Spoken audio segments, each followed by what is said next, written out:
Chez Bontaz, on a fait un bilan carbone. Notre objectif, c'est vraiment de réduire notre empreinte sur tous les sites du groupe à travers le monde. On est très engagé aussi envers les collaborateurs. On a une politique sur le territoire. On a beaucoup d'engagement auprès de notre territoire. Et puis, on souhaite être un acheteur responsable et avoir des fournisseurs qui respectent vraiment les principes du développement durable. On vous fait vivre chaque jour dans la matinale des Super Leftos entre 9h et 9h30, mais aussi chaque jour dans la famille Radio Mont Blanc entre 17h et 17h30. Eh bien, cette saison 2, on vous la présente catégorie par catégorie avec ses partenaires et avec ses lauréats de l'année passée. Semaine spéciale Éco-Tremplin saison 2 sur Radio Mont Blanc. Le grand concours dédié aux entreprises engagées dans le développement durable sur le territoire alpin. Et pour nous accompagner, bien sûr, Audrey Bourdier qui est avec nous chaque matin et chaque soirée sur Radio Mont Blanc pour présenter cet éco-tremplin. On le disait, Audrey, on parle donc des différentes catégories, justement de quoi peut-être aux entrepreneurs, aux associations qui nous écoutent, d'écouter, de se dire « Ah, celle-ci elle convient à merveille justement avec ce que j'ai créé. » Donc une nouvelle fois, vous pouvez bien retrouver tous les détails de l'éco-tremplin sur radiomontblanc.fr et voir si vous êtes éligible ou non.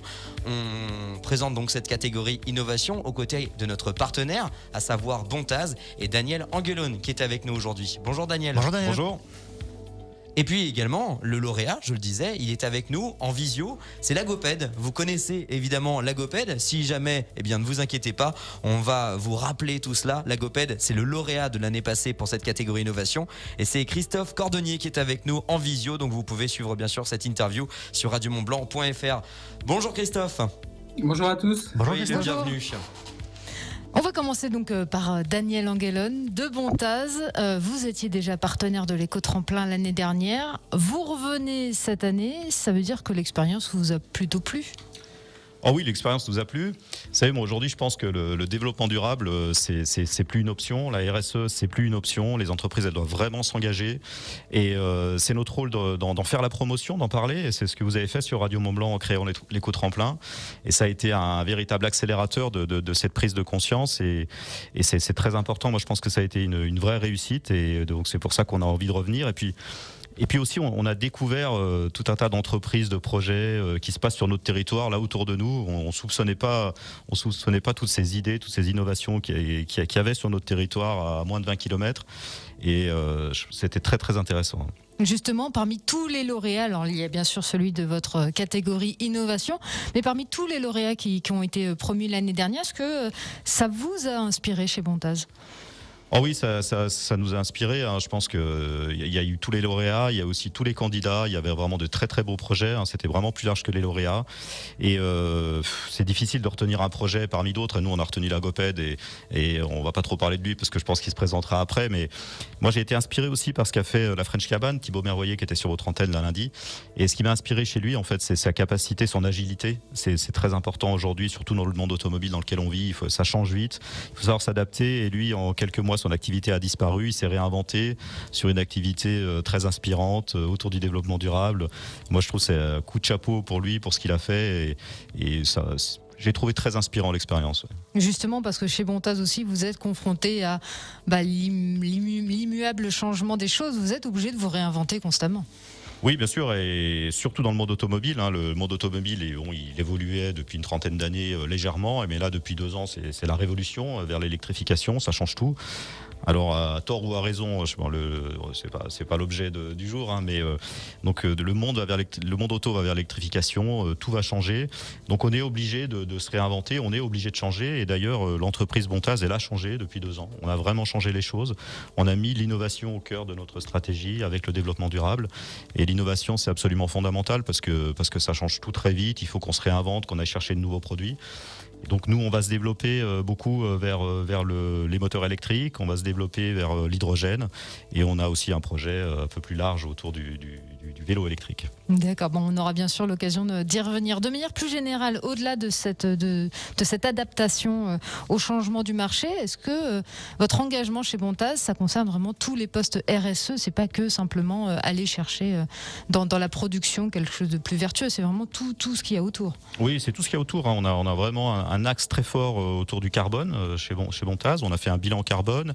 Notre objectif, c'est vraiment de réduire notre empreinte sur tous les sites du groupe à travers le monde.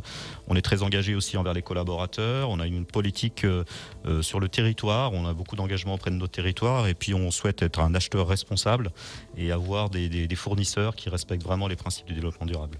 Alors en Haute-Savoie, on le sait, en France, c'est de plus en plus facile, on va dire. Par contre, vous avez des sites partout dans le monde. Là aussi, comment ça se passe? Vous faites le même effort? On fait le même effort. La politique, c'est une politique du groupe. Tous les sites adhèrent, tous les sites ont contribué et on s'engage fortement. Alors à des degrés divers, parce que les sites n'ont pas tous la même taille, pas tous les mêmes engagements. Mais en tout cas, le bilan carbone dont on a parlé par exemple tout à l'heure, c'est un bilan qui a été fait au niveau du groupe. Toutes les sociétés l'ont fait et toutes les sociétés s'engagent aujourd'hui avec des objectifs de réduction des émissions de CO2. Alors le groupe Bontaz, à nouveau partenaire de l'éco-tremplin catégorie innovation. Qu'est-ce que vous allez attendre cette année des candidats?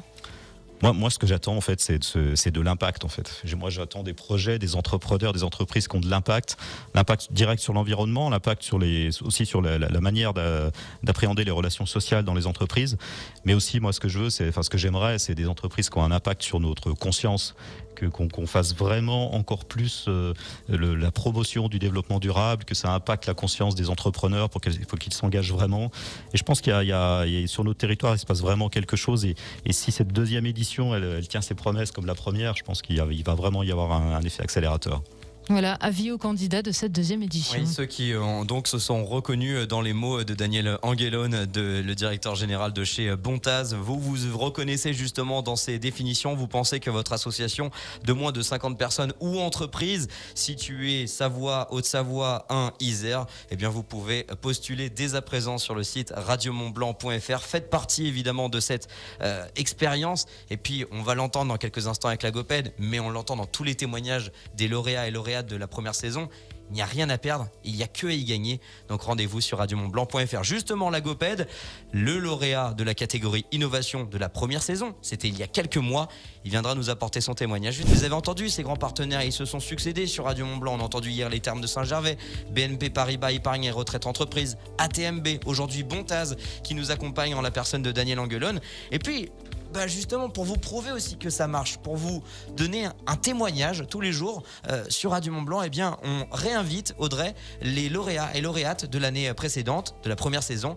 Et là, aujourd'hui, c'est la GOPED qui est avec nous, donc en visio, sur radiomontblanc.fr. Vous pouvez bien sûr suivre cette interview. Et c'est Christophe Cordonnier qui est avec nous. Bonjour Christophe. Bonjour à tous. Bonjour Christophe. Bonjour Alors Christophe. Pour ceux qui ne vous connaîtraient pas, une petite présentation de la GOPED. Qu'est-ce que c'est que ça? Alors la GOPED, on fabrique des vêtements de montagne pour le ski, l'alpinisme, la randonnée, l'escalade. Et on a décidé de les fabriquer différemment et donc de les fabriquer en Europe, du fil jusqu'aux vêtements, en utilisant des matières recyclées. Donc pour vous, vraiment, votre credo, c'est le circuit court.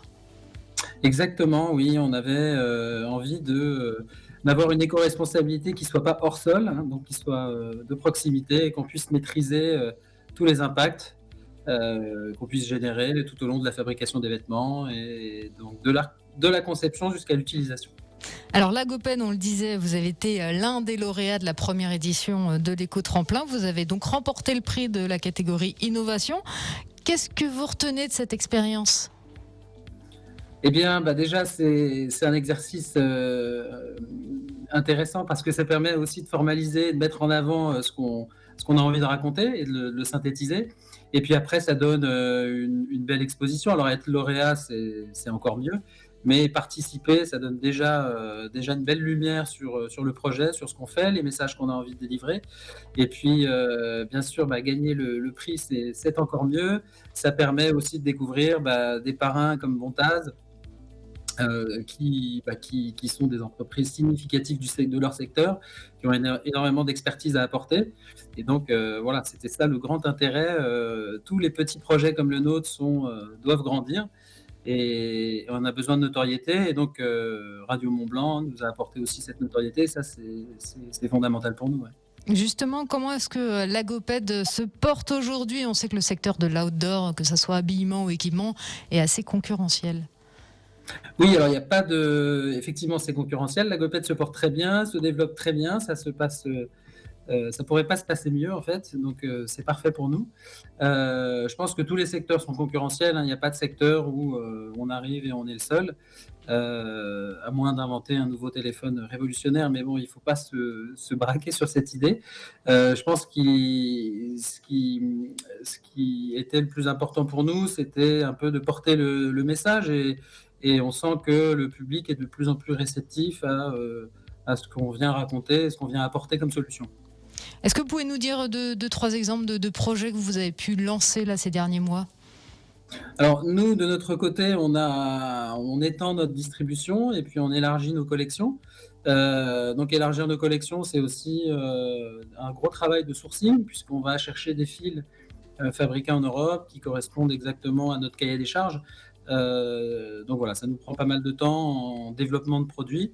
Et puis après, on est content que nos distributeurs nous suivent, que nos clients nous suivent et qu'on élargisse le nombre de nos partenaires. Donc typiquement, voilà, on est partenaire du Syndicat national des guides de montagne pour les prochaines années. Et ça, c'est une belle reconnaissance aussi du monde professionnel de la montagne sur la qualité de nos produits et puis sur un engagement de leur part dans cette démarche aussi. Est-ce que vous avez un petit mot pour terminer pour ceux qui envisageraient de candidater à cette deuxième édition de l'éco-tremplin?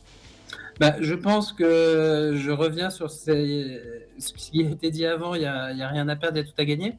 Ça donne de l'exposition, l'accès aux médias n'est pas toujours simple pour des petits projets, et donc un grand merci à Radio Mont-Blanc de ce prix des éco-tremplins, parce que ça donne un accès à une visibilité.